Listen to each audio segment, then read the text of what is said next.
السلام علیکم ورحمۃ اللہ۔ روزے نبوت کے 15ویں سال یعنی 10 شوال سن 2 ہجری کو فرض ہوئے۔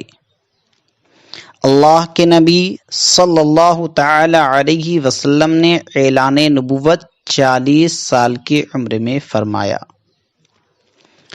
پہلے صرف ایک روزہ یعنی عاشورہ کے دن 10ویں محرم کا فرض ہوا، پھر یہ منسوخ ہو کر چاند کی 13ویں، 14ویں اور 15ویں تاریخوں کے روزے فرض ہوئے، پھر یہ بھی منسوخ ہو کر ماہ رمضان کے روزے فرض ہوئے۔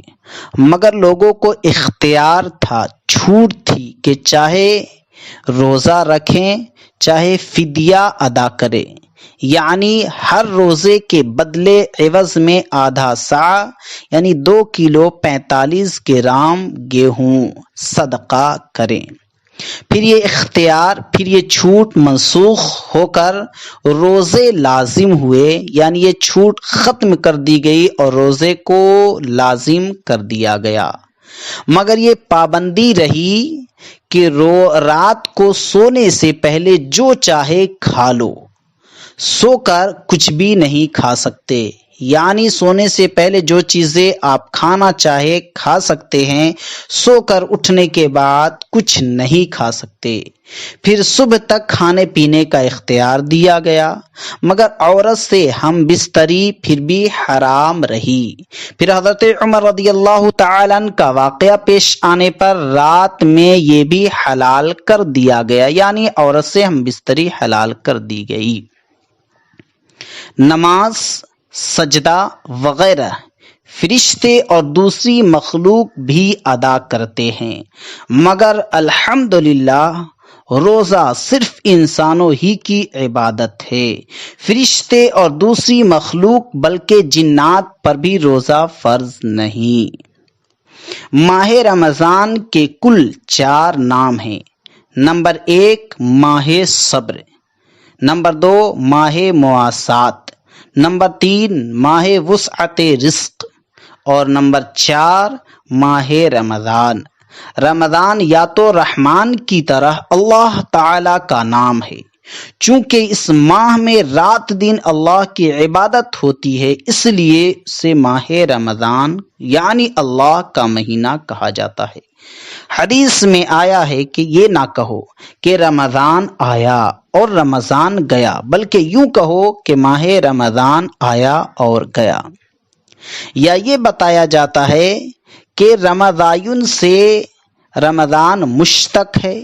رمضان کا معنی، اس کا ارتھ ہوتا موسم خریف کی بارش، اس سے زمین دھل جاتی ہے، یعنی جب موسم خریف کی بارش ہوتی ہے تو زمین دھل جاتی ہے اور ربیع کی فصل خوب ہوتی ہے۔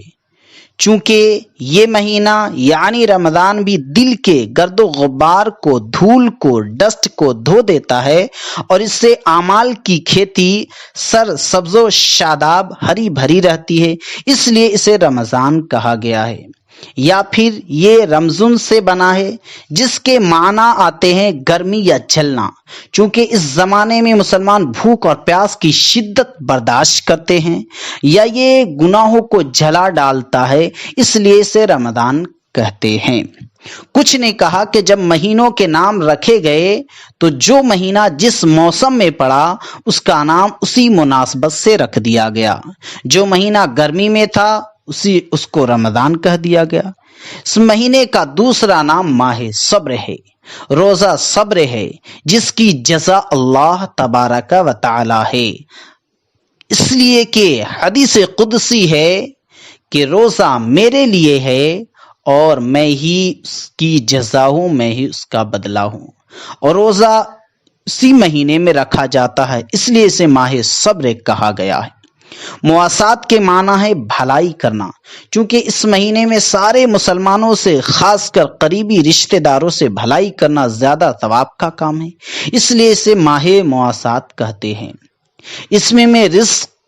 اس ماہ مبارک میں رزق کی فراخی بھی ہوتی ہے، کشادگی ہو جاتی ہے کہ غریب بھی نعمتیں کھا لیتے ہیں، اسی لیے اس کا نام ماہ وسعت رزق رکھا گیا ہے۔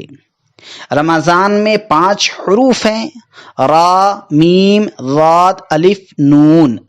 را سے مراد رحمت الہی، میم سے مراد ہے محبت الہی، ضاد سے مراد ہے زمان الہی، الف سے مراد ہے امان الہی، نون سے مراد ہے نور الہی۔ رمضان میں 5 عبادتیں مخصوص ہیں، یعنی خاص 5 عبادتیں ادا کی جاتی ہیں۔ نمبر 1 روزہ، نمبر 2 تراویح، نمبر 3 تلاوت قرآن، نمبر 4 اعتکاف، نمبر 5 شب قدر کی عبادت۔ جو کوئی سچے دل سے یہ 5 عبادتیں کرے وہ ان 5 انعاموں کا مستحق حقدار ہوتا ہے جو رمضان کے حروف سے منسوب ہیں، یعنی ان 5 عبادتوں کی برکت سے اللہ تبارک و تعالی کی رحمت، اللہ کی محبت، اللہ کا ضمان اور اللہ کا امان اور اللہ کا نور اس بندے مومن کو حاصل ہو جایا کرتا ہے۔ ہمیں اور آپ کو اس ماہ مبارک کی قدر، اس کا ادب، اس کا احترام بھرپور بجا لانا چاہیے اور زیادہ سے زیادہ اوقات عبادات میں اور کارہائے خیر میں، صدقات و خیرات میں گزارنا